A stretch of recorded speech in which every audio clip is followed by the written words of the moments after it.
terkait masalah makanan yang tinggi asam urat, yang memang sebenarnya ini bagus ya, tapi takut kita makan karena takut asam urat tinggi, atau makanan-makanan yang kawan-kawan nggak tahu nih, sebenarnya asam uratnya ini tinggi, tapi kawan-kawan makan. Nah, itu satu. Yang kedua, nah berapa sih kadar asam urat yang normal di dalam tubuh kita supaya kita terhindar dari asam urat. Nah, terus kemudian kenapa dok ada orang yang makan asam urat, ada yang ada gejalanya, ada yang tidak ada gejalanya. Kenapa nih, faktor apa saja sih yang membuat orang itu kena serangan asam urat ya, atau GORD ya, serangan asam urat ya, nyeri hebat, bengkak ya. Nah, itu pemicunya apa? Nanti kita akan bahas ya. Nah, kemudian nanti ada tips sedikit terkait makanan-makanan yang kandungan asam uratnya tinggi. Nanti kita list ya, kita di kawan-kawan catat ya, makanan-makanan yang kandungan asam uratnya tinggi. Nah, kemudian di samping asam urat tinggi itu kan nanti ada dua tuh makanan yang asam urat dari hewan, ada asam urat dari tumbuhan. Nah, itu berbeda ya kawan-kawan ya. Nanti ada mitos ya bahwasanya makan sesuatu ini asam uratnya tinggi. Rupanya mitos ya. Belum ada bukti secara klinis ya bahwasanya makan yang saya sebutkan nanti itu menjadi tinggi asam uratnya ya. Mungkin mudah-mudahan banyak ilmu ya yang didapatkan untuk kawan-kawan. Oke. Nah, ini oke. Nah, pendahuluan ya, pengenalan dulu dok. Nah, penjelasan penyakit asam urat nih. Nah, ini sedikit ya. Apa sih dok penyakit asam urat itu? Kondisi di mana ada gejala tuh, gejalanya nyeri di sendi yang tidak tertahankan. Bisa disertai bengkak ya, ada rasa panas ya, utamanya di area persendian ya. Biasanya mendadak. Nah, penyebabnya itu kadar asam urat yang ada di dalam darah tinggi yang meningkatkan risiko terjadi kristal asam urat. Nah ya, kristal asam urat akan suka tuh nempel di sendi yang mengakibatkan peradangan ya, nyeri, bengkak, panas di sendi. Sifatnya langsung mendadak ya, tanpa adanya tanda-tanda tiba-tiba bangun pagi sakit ya, nggak bisa jalan. Sering ya, mungkin kawan-kawan sering ya mengalami itu ya. Nah, dengan kita mendengarkan presentasi ini, mudah-mudahan nanti kawan-kawan bisa terhindar nanti dari asam urat ya. Nah, terus, nah ini tandanya yaitu tadi ya, mendadak ya, dia nyerinya mendadak tak tertahankan, kemudian ada sendinya bengkak, sendi terlihat kemerahan ya, kemudian terasa hangat, tetapi lunak kalau ditekan. Nah, akhirnya kesulitan berjalan terutama pada malam hari makin berat, tapi biasanya dicetuskan setelah bangun tidur tuh, setelah bangun tidur sakit. Nah, makin malam makin berat di malam kalau udah serangan ya. Nah, terus kita masuk nih, gimana sih cara ceknya dok? Ini masih pendahuluan ya. Ceknya saya sarankan ya tes darah ya, kita cek kadar asam uratnya. Nah ya, yang paling bagus memang kawan-kawan ceknya dari darah, dari pembuluh darah besar ya, pembuluh darah vena, jangan dari kapiler. Nah, kalau kapiler nanti masih ada biasnya ya. Jadi ke rumah sakit atau ke labor untuk cek asam urat ya. Boleh nanti cek urinnya apakah ada kandungan urea atau atau kandungan urea atau enggak ya. Kemudian dites cairan sendi itu yang lebih advance, yang mungkin sakitnya nggak sembuh-sembuh, boleh. Kemudian di foto, di ronsen bisa juga ya. Cuma untuk pemeriksaan yang awal, kawan kan boleh cek darah ya untuk asam uratnya.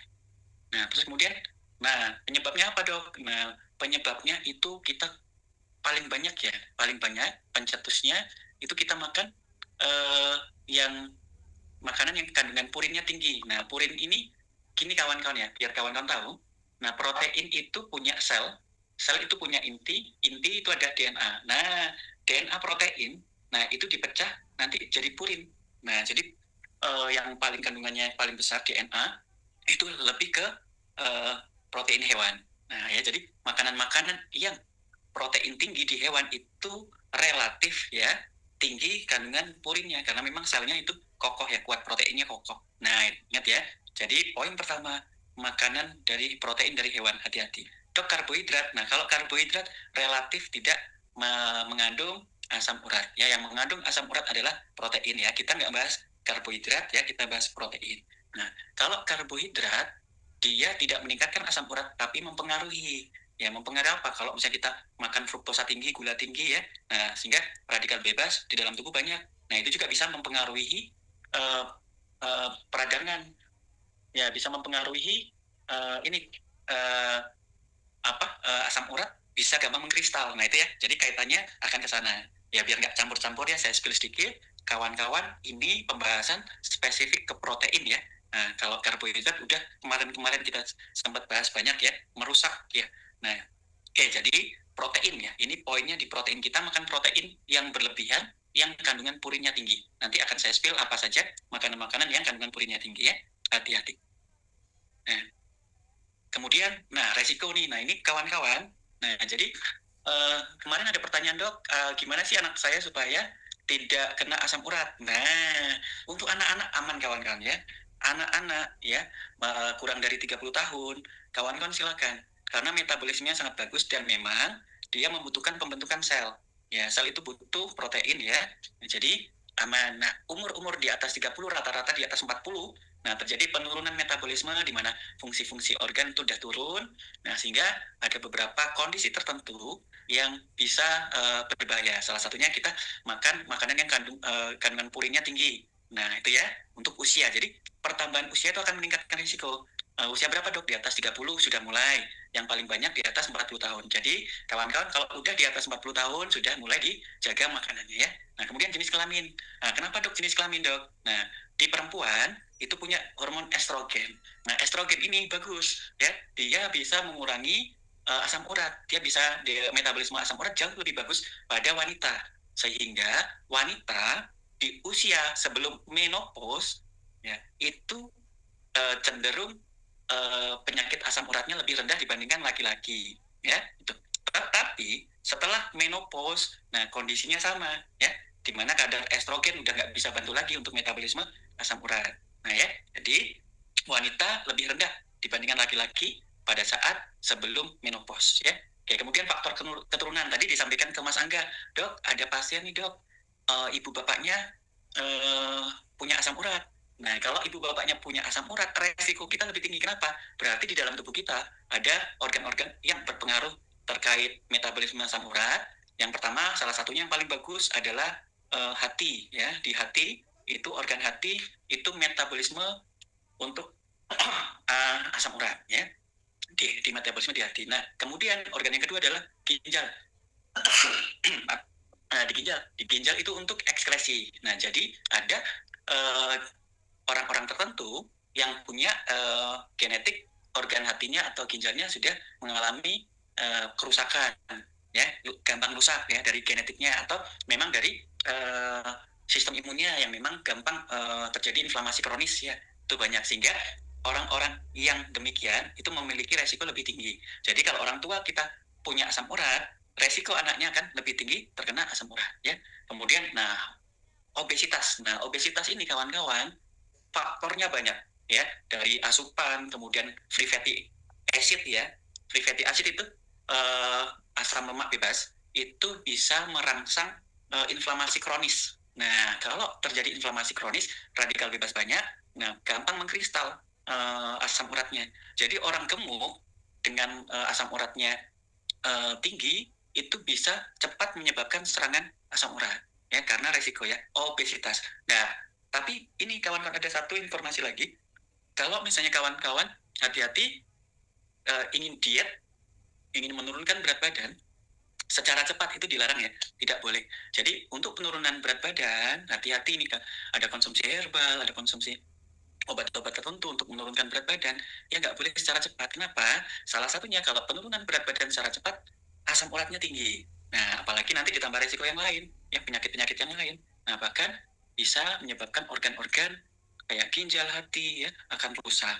Nah, itu malah berbahaya ya. Jadi penurunan berat badan nggak boleh secara masif ya, bertahap.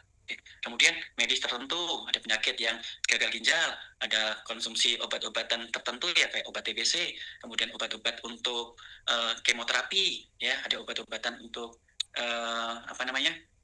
imunokompromis ya, itu juga bisa mempengaruhi hati dan ginjal, sehingga metabolismenya terganggu, ekspresinya juga terganggu ya, gampang kena asam urat. Hati-hati. Jadi kalau misalnya kawan-kawan, contoh aspirin ya, aspilat. Nah, aspilat itu gampang meningkatkan asam urat. Jadi kawan-kawan yang konsumsi obat aspilat ya, sering nih, banyak ya, itu resiko terjadi asam urat, bahkan serangan asam urat itu lebih tinggi dibandingkan kawan-kawan yang tidak konsumsi aspirin ya.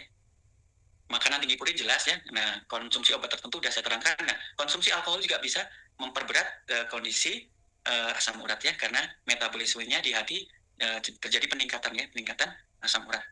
Oke, langsung. Nah, terapinya dok, boleh. Kalau terapinya, jadi ini kawan-kawan saya kasih konsep ya. Dok, obatnya apa untuk asam urat? Biasanya dokter ngasih allopurinol. Nah, allopurinol itu fungsinya dia mengeluarkan asam urat ya yang ada di dalam darah, utamanya melalui ekskresi dari ginjal di urin. Nah, itu ditingkatkan. Nah, tetapi pada saat serangan akut nyeri, allopurinol nggak membantu kawan-kawan ya. Yang membantu adalah anti nyeri ya sama anti inflamasi. Jadi itu dulu. Jadi kalau pas lagi serangan, kawan-kawan konsumsinya jangan allopurinol saja. Jadi ada inflamasinya harus ditekan, nyerinya harus ditekan. Nah, nanti ada luar biasa nih. Nanti saya terangkan terkait masalah AFC. Gimana sih AFC ini bisa membantu secara luar biasa ya. Paten bahkan bisa organnya bisa pulih sehingga nggak gampang kambuh. Nah, itu ya. Ini obat-obat seperti itu ya konsepnya. Oke.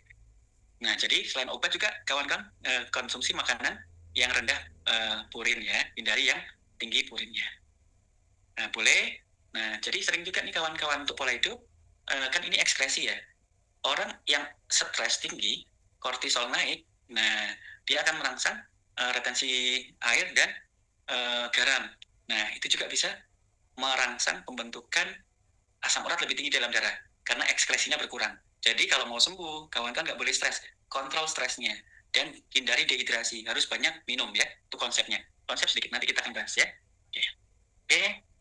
Komplikasi, nah kalau misalnya ada kawan-kawan nih kalau terus-terusan asam uratnya nggak disembuhkan, ada nanti tangannya, nanti ada gambarnya, sendinya ada benjolan, bahkan nanti bisa nggak lurus lagi sampai terjadi deformitas ya, terjadi deformitas sendi ya. Nah, ingat saya tekankan kawan-kawan yang punya asam urat tinggi, yang salah satu yang berbahaya di samping sendi itu sakit sekali, yang berbahaya ginjal gampang terjadi batu. Nah, kalau repotnya batu asam urat itu di ronsen dia nggak nampak, dia di MRI ya baru bisa lebih nampak ya, USG ya. Kalau di ronsen nggak nampak karena dia lebih transparan kalau batu asam urat ya. Hati-hati, tahu-tahu sudah terjadi sumbatan, ginjalnya sudah rusak. Nah, itu yang banyak tuh ya, hati-hati. Nah, juga kalau asam urat tinggi, hati-hati kawan-kawan, itu nanti banyak terjadi lumpur asam empedu, lumpur empedu. Nah, jadi punya empedu lagi kena ya. Nah, hati-hati ya. Nah, kalau udah terjadi lumpur, nanti jadi batu empedu, wah sakitnya nambah-nambah. Ya, gagal ginjal ya. Udah kena gagal ginjal, kena empedunya, wah sakit semua ya. Dan akhirnya nanti bisa gagal jantung kawan-kawan. Oke. Nah, oke. Ya, itu pendahuluan baru. Itu baru pendahuluan. Kira-kira mau lanjut nggak kawan-kawan? Ini nanti masuk ke materi yang lebih dalam. Yuk, kita absen dulu ya. Oke, mau lanjut? Oke ya, kita lanjut ya. Lanjut dok, terima kasih. Oke, kita masuk ke sini ya.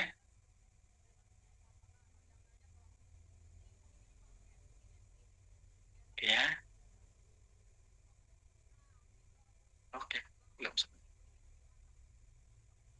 Assalamualaikum. Waalaikumsalam Pak. Lagi Zoom, lagi Zoom nih apa seminar nasional. Dengan lenggah tumil ya. Ya, duduk Mas. Nah, bentar ya Pak. Ya sehat. Ya monggo lenggah Rumin ya. Ya, tunggu sekedap.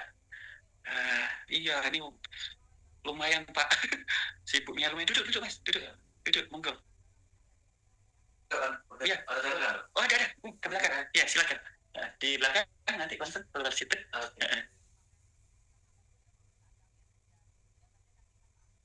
Iya, ngapunten nggih, aduh. Rep ini Pak Komisaris. Nggih, sekedap nggih. Nah, ya. Komisaris. Nah ini ya, tadi udah kita bahas ya, penyakit asam urat, dia nyerangnya sendi ya kawan-kawan ya, yang paling banyak di kaki, tapi jari-jari tangan juga bisa kena ya. Nah yang paling banyak adalah orang tua. Nah ini nilainya kawan-kawan tolong dicatat ya, nilainya supaya bisa panduan untuk kawan-kawan ya. Nah kita bagi laki-laki dan perempuan, kemudian usia ya. Nah di mana usia kurang dari 65, untuk pria kalau bisa di bawah 7 ya. Nah kalau perempuan di bawah 6. Nah kemudian kalau usia, nah kalau usianya udah menopause malah dibalik. Ya, kalau laki-laki itu di atas 8, kalau perempuan di atas 7. Karena pengaruh estrogen tadi ya, sudah kita bahas. Jadi kalau sudah menopause, resikonya jauh lebih besar terkena asam urat ya, hati-hati. Ya itu. Nah ini, tadi penyebabnya ya, tadi karena penumpukan asam urat yang kita makan, kemudian metabolisme di hati terganggu, ya pembentukannya, sintesisnya tinggi, kemudian ekskresi di ginjalnya berkurang. Nah, kemudian terjadi penumpukan di darah, kemudian terjadi peningkatan resiko-resiko lain, salah satu pencetusnya kekurangan dehidrasi, kemudian stres, kemudian udara dingin yang bisa menyebabkan radikal bebas yang memudahkan terjadinya pembentukan kristal asam urat yang akhirnya mengendap di sendi. Nah, itu ya.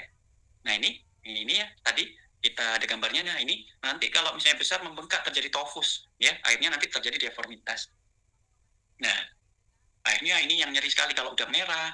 Kalau nggak merah terjadi tofus tapi tidak meradang, mungkin nggak sakit, deformitas saja. Tetapi kalau misalnya meradang merah, nah baru nyeri. Nah, ini salah kunci lagi ya kawan-kawan ya. Ini saya kasih ilustrasi. Kapan dok terjadi serangan asam urat? Nah, contoh ya, tolong diperhatikan. Nah, saya misalnya, tadi kan kalau laki-laki, kalau bisa kurang dari 7 ya. Oke, setelah saya cek asam urat, saya 9 misalnya. Atau 8 ya, 8. Ekstrim kalau 9. 8. Nah, kemudian kawan saya 9. Nih, sama-sama saya tidak ada gejala. Nah, padahal kawan saya 9, tapi resikonya akan tinggi ya. Akan terjadi kristal ya, resikonya tinggi. Nah, yang terjadi serangan akut, ya, kita cek nih sama-sama sekarang. Bulan depan saya cek ulang. Saya meningkat dari 8 ke 9. Nah, kawan saya tetap 9 sama 9. Akhirnya apa? Yang dari 8 ke 9 tadi, yang saya, itu karena peningkatan, ya, produksi yang meningkat, terjadi fluktuasi dari asam urat. Nah, di situ akan mempercepat reaksi di dalam tubuh untuk menjadi serangan asam urat. Nah, ini terjadi peningkatan asam urat itu faktor risiko terjadi serangan asam urat, nyeri hebat ya. Tadi kan nggak hasil saya 8 tapi nggak ada gejala. Tetapi setelah meningkat, nah itu terjadi serangan. Nah itu ya, hati-hati kalau misalnya kawan-kawan tiba-tiba makannya banyak, asam uratnya tinggi, wah itu nanti akan serangan. Beda kalau misalnya, oh asam urat tinggi tapi makannya stabil-stabil aja, kok masih tinggi dok? Tapi alhamdulillah nggak ada gejala. Nah itu menjelaskan kenapa asam uratnya tinggi kok nggak ada gejala. Nah ini asam uratnya sama nih, kok ada gejala. Nah keterangannya adalah lonjakan. Lonjakan asam urat di dalam tubuh akan menyebabkan serangan asam urat. Nah itu ya poinnya di situ. Nah muncul radang, merah, nyeri, panas ya, radang sendi atau gout arthritis namanya. Nah ini akhirnya tadi ya sulit gerak, ya terjadi topus, kemerahan, bengkak sendi, bahkan kalau udah berat sampai demam, tubuhnya demam nih kawan-kawan ya, hati-hati. Nah jadi boleh ya diperiksa ke dokter, hati-hati ya, tes darah tadi untuk kadar asam urat ya. Oke, oh ini ya. Nah ini terjadi, tunggu ya. Oke, nggak apa-apa tulisannya. Oke, kita stop dulu. Oke, nah kawan-kawan sebelum masuk ke Subah, nanti saya masuk ke ini dulu ya. Kawan-kawan tolong dicatat slide saya tadi ini agak rusak ya. Nah kawan-kawan kita bagi dua, asam urat dari hewan, asam urat dari tumbuh-tumbuhan. Nah yang dari tumbuhan kan kayak melinjo, terus kemudian kayak sayur hijau yang hijau pekat. Nah itu kan kadang-kadang kacang-kacangan. Nah kawan-kawan makan itu, kata orang-orang, oh itu nanti asam urat ya. Hal tersebut adalah mitos ya kawan ya. Belum ada penelitian sedikit pun sampai detik ini kalau kita makan secara normal ya, secara normal, komposisinya normal untuk makan melinjo, bayam, kemudian yang banyak ya, kemudian kacang-kacangan itu tidak meningkatkan secara signifikan asam urat. Nah ingat ya, karena kalau tumbuh-tumbuhan itu banyak mengandung zat yang lain ya, ada kalium juga bisa membantu menetralisir peradangan oleh karena asam urat, kemudian ada antioksidan yang di dalam tumbuh-tumbuhan itu bagus. Nah dan kadar asam urat di dalam tumbuh-tumbuhan atau makanan protein dari nabati itu memang asam uratnya ada, cuma rendah, relatif rendah, relatif zona aman ya, zona amannya di bawah 50 ya. Kalau itu di bawah 75. Nah zonanya masih aman. Nah itu ya, ingat. Nah tetapi cara penyajiannya, contoh kawan-kawan bikin melinjo dikasih garam, dikasih penyedap rasa. Nah itu bukan melinjonya yang bermasalah. Nah setelah dikasih penyedap rasa, natrium naik. Nah natrium naik di dalam tubuh itu meningkatkan radikal bebas. Nah harusnya aman, malah gampang terjadi kristal. Nah kemudian setelah itu kan digoreng tuh, nah minyak gorengnya nggak bagus. Nah itu makin bermasalah ya, free fatty acid meningkat. Terus, nah setelah dikasih penyedap rasa, kawan kan makannya kalap banyak, yang harusnya kita makan cukup 3, maksudnya 3 keripik ya, 3 atau 5 aman. Ini sampai setoples. Itu ya makin di situ keterangannya kenapa kok makan kacang-kacangan, nah sebenarnya aman, malah sakit. Kalau kacang kan ada yang kacang di beli-beli itu kan, kacangnya dikasih MSG penyedap rasa asin kan. Nah asinnya itu dikombinasi asam urat yang memang nggak terlalu tinggi tapi konsumsi kita banyak. Nah jadi kalau konsumsinya kita masih normal, aman, jadi nggak usah takut. Oh yang ada asam urat makan bayam boleh. Ya tetapi kalau makan bayam, saya sarankan ya kuahnya jangan banyak-banyak, karena asam urat yang di dalam bayam itu lebih larut di airnya ya. Nah itu ya, nice to know juga. Jadi makan bayam boleh. Ya kalau orang asam urat masih aman. Yang nggak boleh dari hewan. Nah ini ya, tolong kawan-kawan catat nih, yang saya urut dari yang tertinggi sampai yang terendah ya. Nah jadi makanan top 1 ya, top 1 untuk asam urat tinggi ya, selamat jatuh ke sarden ya, hati-hati kawan-kawan yang suka sarden ya. Sarden itu tinggi ya, kandungan purinnya itu 345 mg per 100 gram purin. Nah itu lumayan ya, 345 mg lumayan. Nomor 2, nah jadi kawan-kawan yang suka jeroan, hati ayam. Nah hati ayam itu 300 ya, tinggi ya. Nah normalnya kita tadi ya, normalnya itu kawan-kawan kalau bisa yang bagus adalah di bawah 50 atau kisaran 70 ya. Nah ini 300, nah udah besar. Nah kemudian yang selanjutnya adalah hati sapi. Nah itu tinggi 250 ya, hati-hati. Itu makan sedikit pun udah langsung tuh sakit. Yang punya resiko asam urat tinggi, beda tadi kayak yang nabati ya. Kemudian apalagi dok? Nah ikan teri, hati-hati. Wow udah ikan teri diasinin udah tinggi ya. Ikan terinya yang asin ya, itu kandungan asam uratnya tinggi 210. Nah, kemudian ginjal sapi itu 200. Nah, ingat hati-hati seafood nih. Sekarang kan mulai mau Lebaran, mau Natal ya, tahun baru nih makan tuh ke restoran-restoran seafood. Nah, hati-hati itu tinggi semua ya. Nah, udang itu 190 ya, hati-hati. Nah, daging tinggi juga ya, daging kambing 150, daging sapi lebih rendah ya 110, daging ayam apalagi ada ininya kulitnya ya lebih tinggi ya di 125, cumi-cumi 150. Nah, kemudian kerang kepiting ya, itu 150. Nah, bayam itu 60 kawan-kawan. Ya, masih bagus bayam. Asparagus 60, kacang tanah 80, tempe 60, kembang kol 50, kangkung 55, buncis 45, tahu 40, nasi kentang roti itu kurang dari 20, susu rendah lemak 0 ya, telur 10. Nah, itu.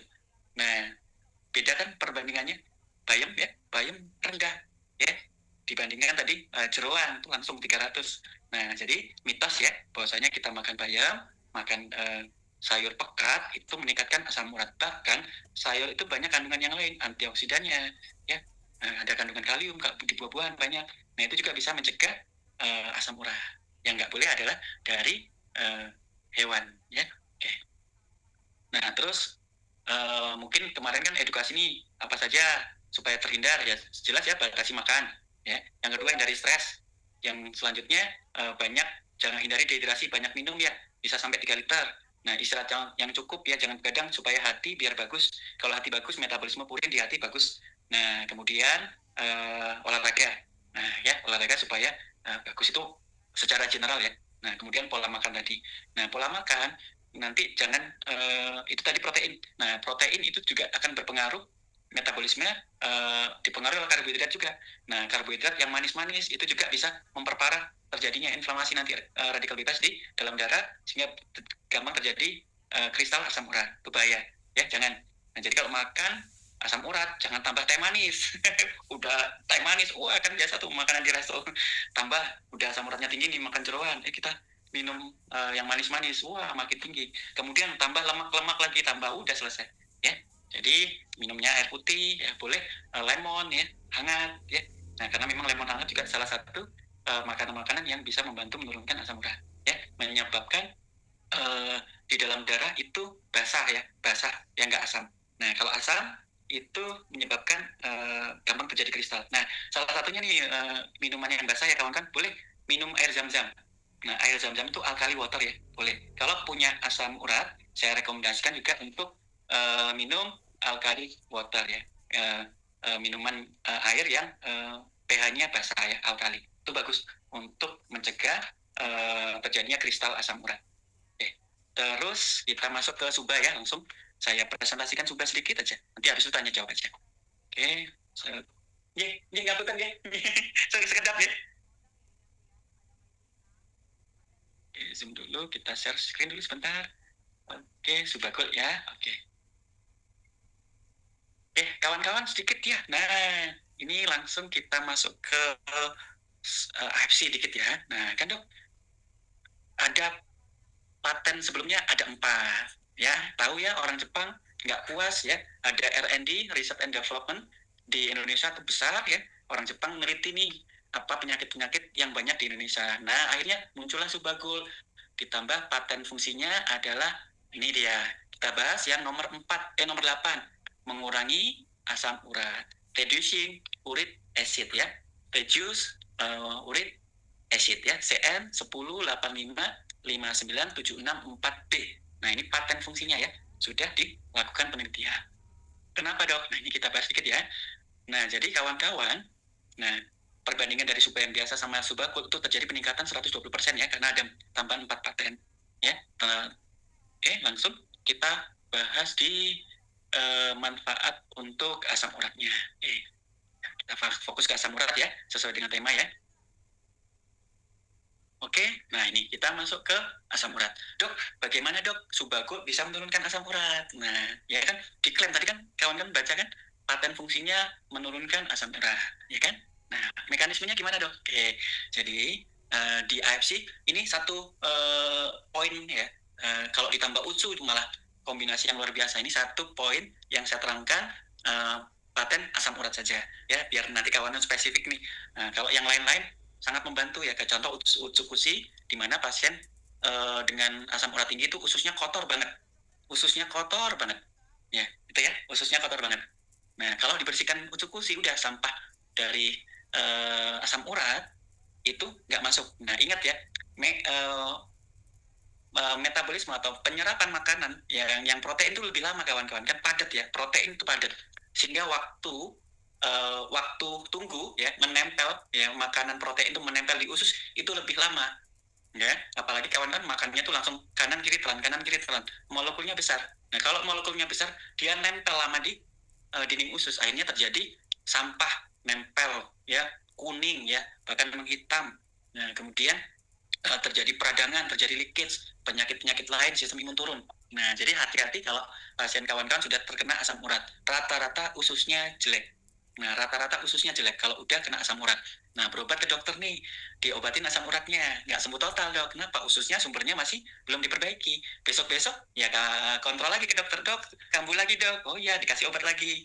Nah, gitu-gitu aja terus siklusnya. Tapi kalau ususnya diperbaiki, insya Allah ya, akan membaik. Nanti akan saya terangkan di diskusi. Nah, kita bahas ke Suba ya. Gimana dok mekanisme subarasi untuk membantu mengurangi asam urat? Yang pertama, mengurangi produksi asam urat. Nah, tadi ya, asam urat itu diproduksi dari makanan sama perusakan sel yang rusak di dalam tubuh ya.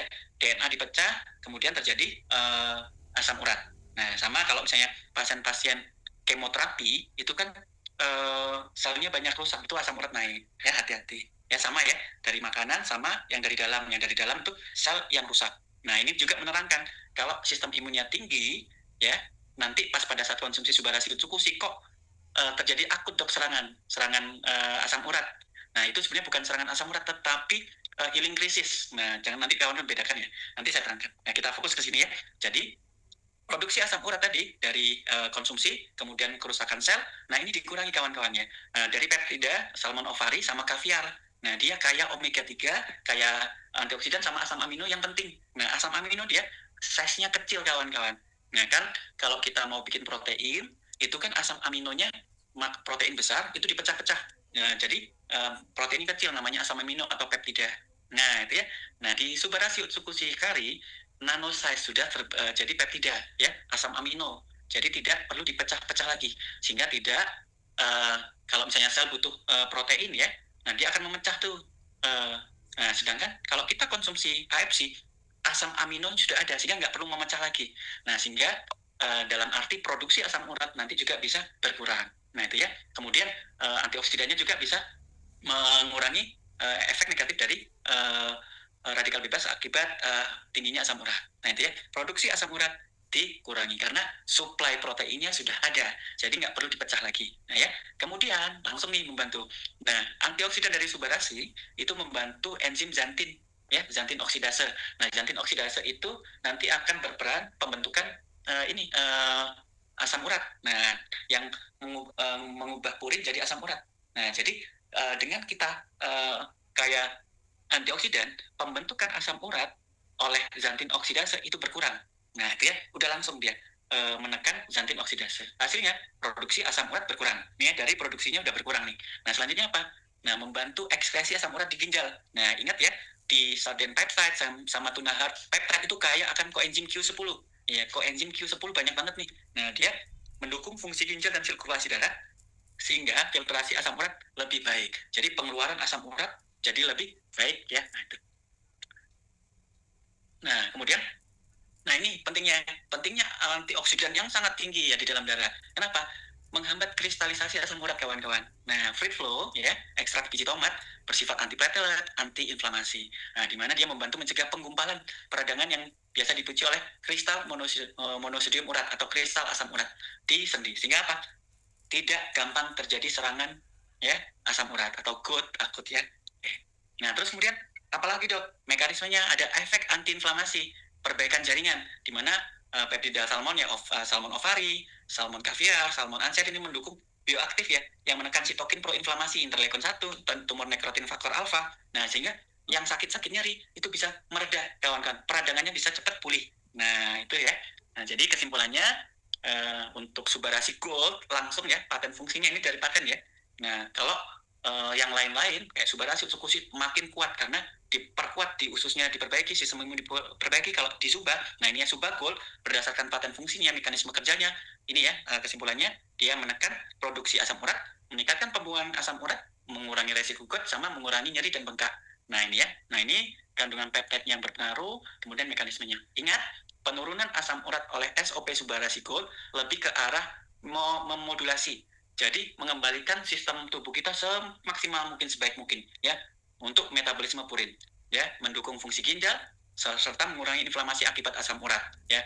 Di garis bawahi, bukan bekerja seperti obat allopurinol atau febuxostat ya, bukan langsung menurunkan, bukan, tapi mengembalikan fungsi secara bagus ya, secara optimal. Sehingga apa? Kalau organnya bagus, nanti asam urat nggak akan terbentuk terus ya, nggak berulang-ulang karena organnya sudah bagus. Ditambah kalau kawan kan mengkombinasikan dengan Utsukushi, di mana Utsukushi akan meningkatkan sistem imun, memperbaiki usus, membersihkan usus, di mana sumber awal asam urat yang nempel, yang sampah-sampah lama itu bisa hilang. Akhirnya apa? Nggak kambuh-kambuh lagi, nggak perlu rutin ke dokter, nggak perlu berulang-ulang, cukup sekali saja. Nah, jadi kawan-kawan yang sedang kena asam urat, segera ya perbaiki stres, hilangkan stres, nggak boleh stres, perbaiki pola hidup, pola makan, dan segera konsumsi AFC ya, utamanya Subarasi Utsukushi 2 pasang ya, minimal sebelum tidur sama bangun tidur. Nah, kemudian ingat setelah konsumsi untuk kawan-kawan yang asam urat, ya ingat pada saat konsumsi Subarasi Utsukushi terjadi peningkatan sistem imun, terjadi perbaikan sel. Nah, sel yang rusak dihancurin. Ingat, sel yang rusak dihancurin, sel yang rusak akan mengeluarkan asam urat. Nah, asam urat tapi in good ways, yang jalan yang baik. Kenapa? Sel-sel yang rusak di tempat lain itu dihancurin, mau diganti yang baru.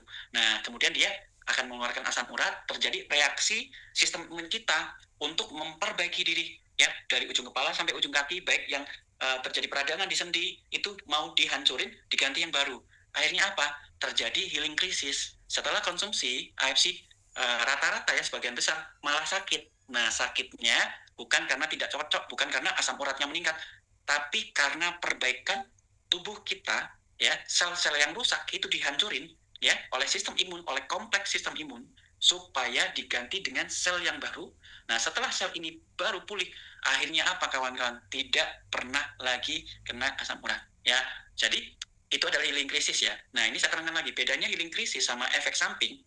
Kalau efek samping kita konsumsi obat efek sampingnya akan ada terus. Kalau kita stop, efek sampingnya akan hilang. Nah, itu efek samping. Nah, kalau healing krisis, kita konsumsi AFC terus, ya. Kemudian kita tetap konsumsi AFC, ada proses perbaikan. Karena memang ini sistem imunnya bekerja. Kompleks sistem imun bekerja untuk menghancurkan sel yang rusak, diganti sel yang baru, ya. Kemudian meregenerasi sel. Nah, sehingga nanti selnya pulih, jaringannya pulih, organnya pulih, terjadi perbaikan. Nah, setelah tetap kita konsumsi, nanti akan terjadi penurunan gejala.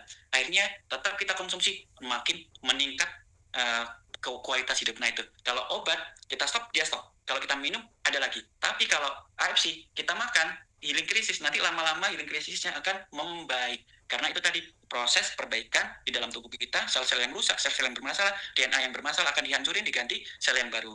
Dan salah satu efek dari healing krisis itu terjadi lonjakan, ya, naik turun fluktuatif, bisa asam urat, urium kreatinin naik. Itu hal yang aman. Ingat, AFC, subarachnoid subkusi, adalah nanosize. Ya, dia peptide kecil banget, proteinnya kecil, tidak memperberat pembentukan asam urat, tidak memperberat pembentukan urium kreatinin, ya, untuk memperberat ginjal, tidak, karena dia langsung nutrisi seluler, langsung dipakai, nggak perlu dipecah-pecah. Nah itu ya, ingat seperti itu.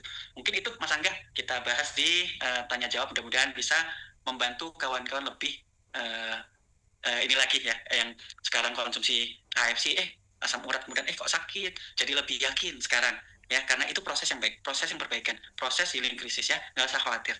Oke, itu mungkin Mas Angga boleh dibantu untuk pertanyaan, atau kita bahas pertanyaan, ya, silakan kawan-kawan kalau ada pertanyaan. Oke, kita mulai, ya. Dok, ada pasien ginjal dan asam urat, konsumsi suba kakinya jadi bengkak. Betul. Nah, jadi ini ya, ingat kawan-kawan, dari sisi produk AFC, subarachnoid subkusi kari, itu dia nanosize, ya, nutrisinya langsung sel, ya. Nah, untuk makanan supaya bisa diserap nutrisinya oleh sel, makanan yang biasa kita makan tuh molekulnya besar-besar, kayak protein, ya, ada polisakarida, kalau karbohidrat, dan molekul besar.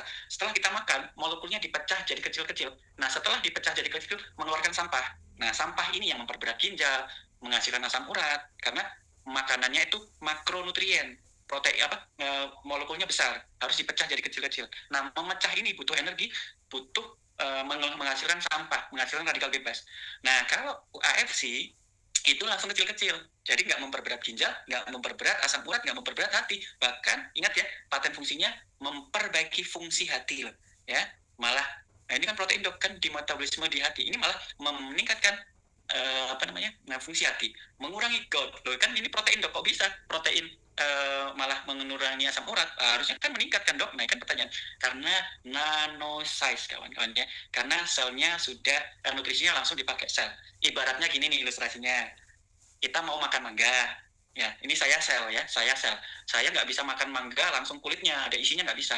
Sebelum saya makan, saya ini sel, ya, nah saya butuh mangganya saja, dagingnya, sehingga dikupas dulu mangganya, kemudian bijinya dikeluarin. Nah, bijinya sama kulitnya dibuang di tempat sampah.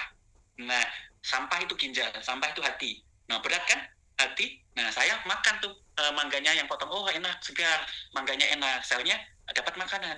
Nah, tapi sampahnya ada. Nah, dengan subarachnoid subkusi kari, kawan-kawan, konsumsinya itu mangga udah dipotong-potong, jadi nggak menghasilkan sampah, nggak memperberat ginjal, nggak memperberat asam urat. Nah, itu ya, dari molekulnya. Terus kenapa, dok, bisa bengkak? Nah, ingat, tadi usus diperbaiki, bagus, sumbernya nggak masuk lagi, poin pertama. Poin kedua, sistem imun naik. Nah, sistem imun yang biasanya dorman, nggak bisa memperbaiki tubuh, ini nggak kalah dia, tidur dia sistem imunnya, tiba-tiba sistem imunnya naik.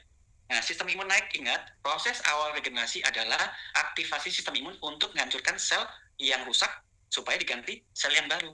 Nah, ingat ya, tadi sel rusak menghasilkan apa? Ada DNA, ada inti, dia juga menghasilkan asam urat.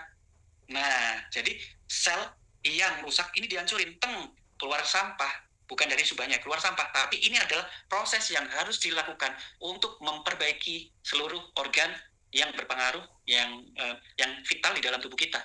Nah, jadi terjadi peradangan. Peradangannya untuk membersihkan, bukan untuk memperparah. Nah, jadi dia tetap lanjutkan saja, nanti ada proses perbaikan. Nah, terus gimana, dok, supaya healing krisisnya supaya aman? Tadi kan sudah saya terangkan, ya, itu adalah healing krisis, nanti lambat laun akan hilang. Supaya lebih nyaman, tetap ya banyak minum air, jangan stres, ya, tadi ya, istirahat yang cukup, ya boleh konsumsi obat-obatan. Ya, obat-obat apa? Obat anti nyeri, anti radang. Boleh dok untuk kasih obat anti asam urat, allopurinol misalnya, boleh. Nah, jadi didampingi medis ya pada saat healing krisis supaya lebih nyaman untuk proses perbaikannya itu lebih ringan, gitu ya? Oke? Paham ya di situ ya? Oke. Sebentar kita baca. Makanan hewani tinggi purin, sarden, jeroan, betul.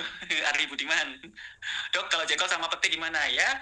Tergantung penyajiannya ya. Kalau alami nggak banyak-banyak aman ya.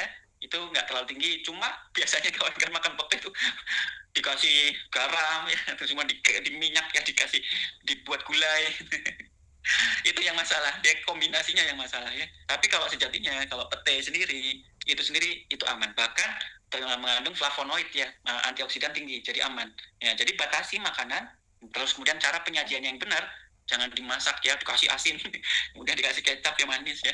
Nah itu juga nanti akan berpengaruh peningkatan radikal bebas ya. Jadi kompleks ya, tambah-tambah. Jadi kalau untuk murni penyajinya direbus ya bagus ya, nggak asin banget tuh bagus, silakan. Tetapi ingat, jangan banyak-banyak.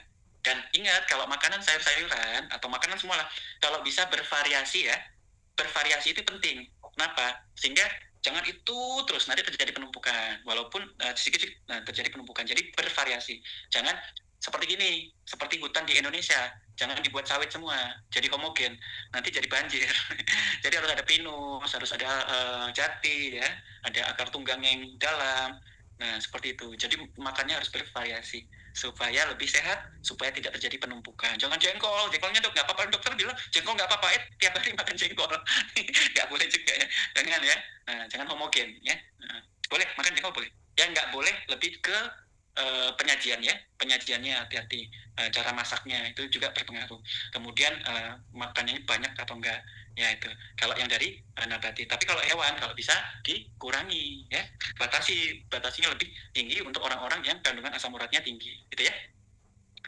Oke dok, kenapa orang asam urat konsumsi kari bisa kelayangan? Ya nggak apa-apa, proses perbaikan karena aliran darah ke otak mungkin terganggu karena rata-rata orang asam urat itu terjadi gangguan metabolik. Nah, metabolik itu banyak pengaruh, bisa nanti kolesterol, bisa nanti gulanya terganggu dan hormon terganggu. Ingat ya, penyakit metabolik itu penyakit yang lama. Biasanya organ-organ dalam tubuh itu banyak yang bermasalah.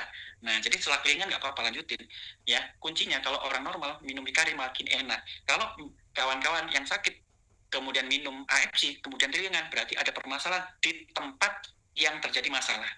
Dan itu sedang diperbaiki. Gitu ya, prinsipnya ya kawan-kawan ya. Nah, oke, harusnya kalau saya nih konsumsi kari, oh malah enak, malah seger, otak saya makin kinclong-kincling gitu. Ya. Nah, tapi kalau orang sakit, waduh kok kelingan. Nah, berarti ada masalah. Apalagi orang asam urat, sudah terjadi gangguan metabolisme. Ya, oke. Oke, ibuku ngel dok, suruh minum subalsu. Baru habis sebox katanya nggak cepat sembuh minum Wellmove. Iya, Wellmove itu kan salah satunya regimen yang spesifik ya untuk sendi. Kalau Suba Utsu, di mana udah orang tua penyakitnya banyak ya, dari ujung kepala sampai ujung kaki, belum sampai ke sendi, baru sampai di hati udah habis, apalagi cuma satu paket ya, belum, karena nutrisi AFC itu perebutan kawan-kawan, seluruh sel pakai ya, jadi belum sampai manfaatnya sampai ke sendi udah habis duluan ya, jadi tidak apa-apa ya, karena memang enaknya AFC itu regenerasinya alami, nggak kayak herbal.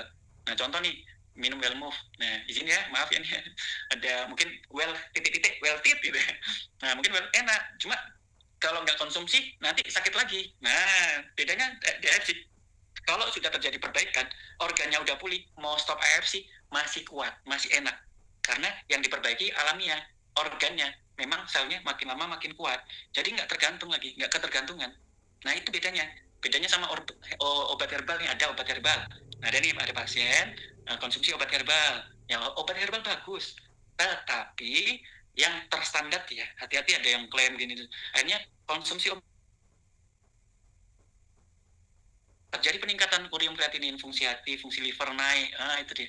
Karena penelitiannya, takarannya kadang-kadang tidak tidak sesuai kondisi tubuh ya. Akhirnya di stop. Setelah di stop, badannya sakit semua. Sakit, mual, muntah dan sebagainya. Wah, berarti selama ini enaknya ada faktor doping gitu loh. Faktor kamuflase, sebenarnya tubuh aslinya itu saat kita nggak konsumsi.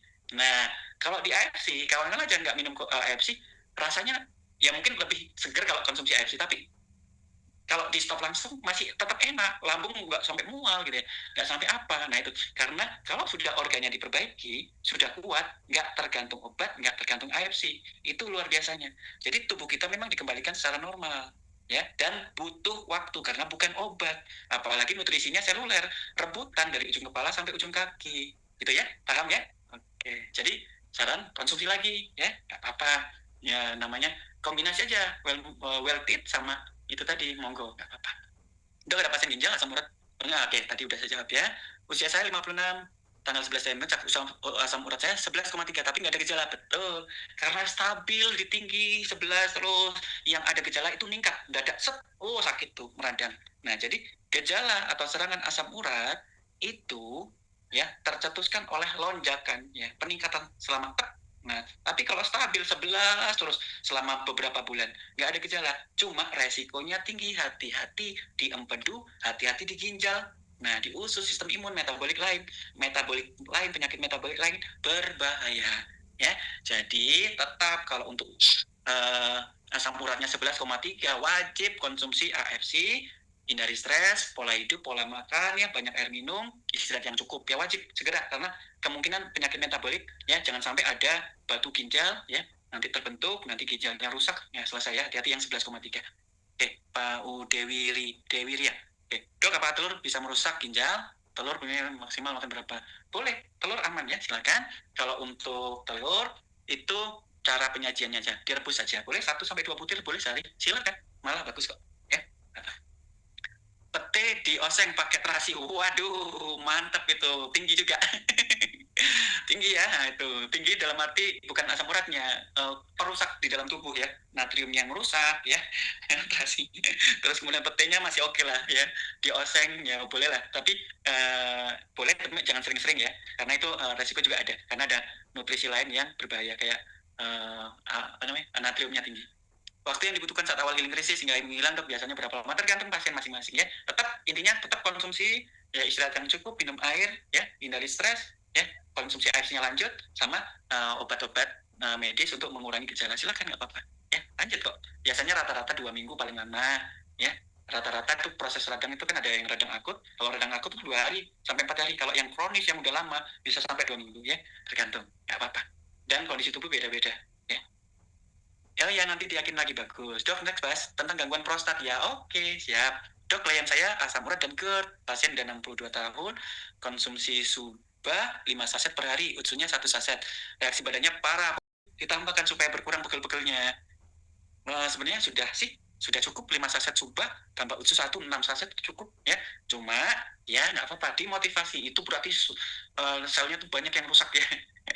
Kalau ayam dok boleh nggak ayam gorengnya tinggi juga ya, ayam daging ayam tuh tinggi asam urat ya, digoreng bisa meningkatkan free fatty acid ya. Kalau punya asam urat tinggi ya hati-hati dengan konsumsi ayam ya, batasi saja makannya. Kemudian jangan yang lain-lain asam uratnya tinggi yang kayak tadi ya, ayam kemudian daging tambah minum air es manis pula ya. Jadi seperti itu ya. Kalau misalnya makan kita ayam, nah sayurnya banyakin dok, sayur kan nanti asam urat. Nah asam urat yang baik ya, asam urat yang baik itu dari nabati ya, asam urat yang agak jahat karena tinggi itu dari hewani. Jadi kalian boleh nih counter antioksidannya dengan sayur-sayuran ya, boleh. Sayur-sayurnya jangan digulai, sayurnya digulai juga, aduh ya, sayur-sayur kayak lalapan itu bagus ya, atau di kayak di sayur ya, sayurnya yang bening itu bagus. Dok, kalau sedang mengalami healing krisis yang nggak tertahan sakitnya sebaiknya di stop dulu, subah. Kalau saya sih terus lanjut. Kenapa? Sayang kawan-kawan. Kenapa? Kalau sel itu dia punya kayak apel busuk ya. Kalau dia rusak, akan merusak sel sebelahnya. Nah ini sedang diperbaiki. Kalau kita stop, ngulang lagi dari awal. Sayang gitu. Jadi habis uangnya. Yang kemarin tuh rusak lagi. Yang sudah diperbaiki, rusak lagi. Karena kita stop. Ya, gitu ya. Paham ya? Jadi lanjutin aja. Sayang kalau nggak dilanjut. Di edukasi ya. Oke, makasih. Nggak ada pertanyaan lagi. Tempe apakah aman? 40. Tempe itu 40. Ya, aman. Dok, izin, anak saya selalu tiduran kadang malam hari musim hujan. Saya kasih subah, tak kunjung berhenti. Saya stop. Gimana dok? Nah, jangan subah ya. Kalau untuk sistem imun, utsu ya. Banyakin utsunya, subahnya. Jadi untuk pengobatan, saran 3 utsu 1 subah ya. Untuk pengobatan selama 1 bulan. Kenapa? Perbaiki sistem imun, ususnya bagus. Kemudian ada organ-organ yang ya yang berperan di sistem imun harus di semua ya, baik kelenjar limfa, organ limpa, hati, usus, ya, sumsum tulang, ya. Nah, sel limfosit dan kawan-kawan tuh harus maksimal. Nah, kemudian alergennya juga biar bersih ya, biar dihancurin ya. Jadi banyakin UTSU ya, 3 UTSU 1 subat selama 1 bulan. UTSU 3 1 subat selama 1 bulan ya. Oke, mungkin selesai pertanyaan. Dengan senang hati, Bu Sulastri. Mungkin Mas Angga sudah selesai, Mas Angga? Boleh?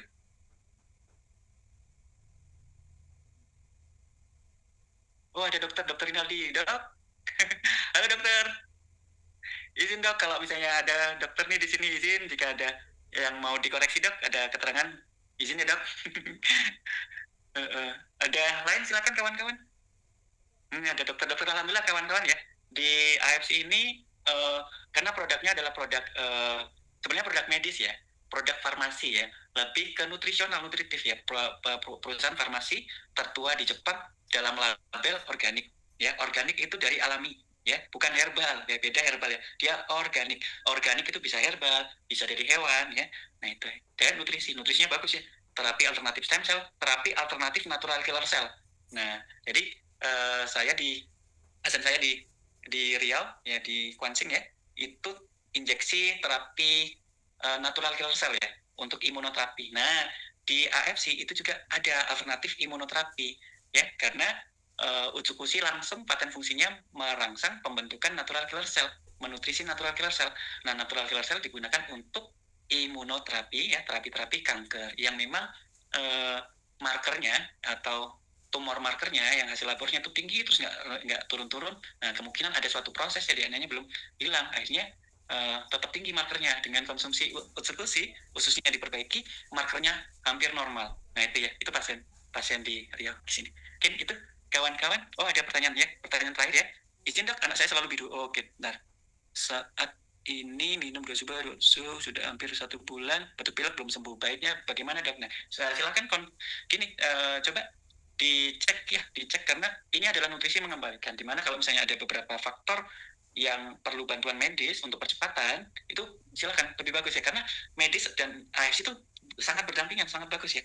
Jadi proses percepatan itu bisa sangat cepat. Contoh gini ya, ada suatu penyakit itu dalam hutan itu ada 100 hektar. Kita udah ada penyakit 50 hektar, penyakit itu terbakar. Nah, kemudian sudah gundul 50 hektar. Nah, proses kebakarannya masih berlanjut. Nah, masih membakar lagi. Nah, fungsi dari medis itu menstop ya, menstabilkan, mengkontrol kebakarannya, mademin kebakaran, sehingga AFC mempercepat tuh proses reboisasi ya, hutannya biar ditumbuhin. Nah, kalau berdampingan, jadi kerusakannya di stop, reboisasinya dipercepat, nah cepat pulihnya. Jadi kalau misalnya konsumsi AFC belum ada perubahan yang signifikan, nggak apa-apa kawan-kawan, kombinasi medis ya, satu mengontrol, satu percepatan untuk regenerasi baik selnya, jaringan maupun organnya. Jadi gitu, silakan. Oke. Mungkin itu kawan-kawan. Untuk hepatitis C sebaiknya konsumsi yang mana? Banyakin UTSU ya, karena udah ada paten fungsinya terapi terapeutik hepatitis C. Sudah ada paten fungsinya. Dok, kalau badan sakit dari pinggang sampai tangan sering kesemutan, leher terasa kaku, gimana ya? Boleh ya. Jadi saya konsepnya kalau sakit itu ada dua, fungsional sama struktural. Kalau fungsional sangat dibantu sama subah. Tapi biasanya sakit fungsional juga berpengaruh sakit struktural. Struktur bentuk ya, baik tumor maupun bentuk ya. Jadi kalau ada kelainan struktur itu harus dibantu juga, baik fisioterapi ya, diluruskan ya. Ada mungkin ininya salah ya, ada saraf terjepit, kemudian ada sendi-sendinya yang bermasalah, itu dilakukan fisioterapi ya, dilakukan adjustment. Nah, supaya nanti bentuknya bagus sehingga fungsinya nanti akan cepat pulih. Ya, seperti itu ya. Mungkin itu kawan-kawan. Terima kasih. Udah jam 4:30. Ya, mudah-mudahan bermanfaat ya. Mas Angga, izin? Oke ya. Ya kawan-kawan, mungkin itu, mungkin Mas Angganya sedang mungkin lagi ada banyak acara memang untuk podcast ya. Jadi mungkin itu ya kawan-kawan, terima kasih, mudah-mudahan bermanfaat. Maaf kalau misalnya ada kurang, mudah-mudahan semua diberi kelancaran dalam segala urusan, diberi kesehatan ya, dan harapannya kawan-kawan sebaik-baiknya manusia adalah manusia yang bermanfaat bagi sesama ya. Terima kasih. Assalamualaikum warahmatullahi wabarakatuh. Salam sejahtera buat kita selamat semua. Salam sejahtera buat kita semua. Selamat sore. Dadah. Terima kasih.